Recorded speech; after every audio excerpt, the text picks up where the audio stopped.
বনি ইসরাইলের অর্থাৎ ইহুদি সম্প্রদায়ের 3 জন লোক তারা ভ্রমণে গেলেন পাহাড়ি অঞ্চলে। আমাদের এখানে যায় না, বিশেষ করে পুরো বাংলাদেশ থেকে আমাদের এখানে কক্সবাজার, চট্টগ্রাম, তারপর পার্বত্য চট্টগ্রাম, আপনার রাঙ্গামাটি, খাগড়াছড়ি এদিকে যাই, আমরা দেখি অনেক গাড়ি ঘুরে যায়। স্বাভাবিক পাহাড়ি অঞ্চলের মানুষ ভ্রমণে যায়। 3 জন ইহুদি ব্যক্তি তারা ভ্রমণে গেলেন পাহাড়ি অঞ্চলে।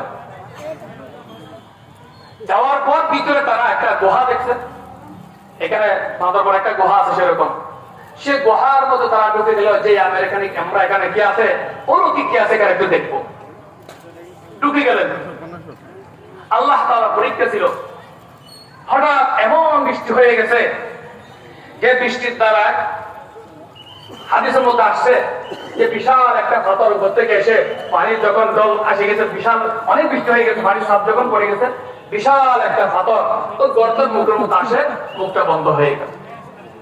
বিশাল পাথর যখন বন্ধ হয়ে গেল, তারা ভিতর থেকে যখন ফিরে আসলো দেখতেছে তাদের অন্ধকার, এখানে লাইট থাকার কষ্ট আছে আজকে থেকে কয়েক হাজার বছর আগে।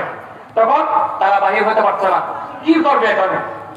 তখন না ছিল মোবাইল, না কিছু প্রযুক্তি, অনেক কিছু ছিল না।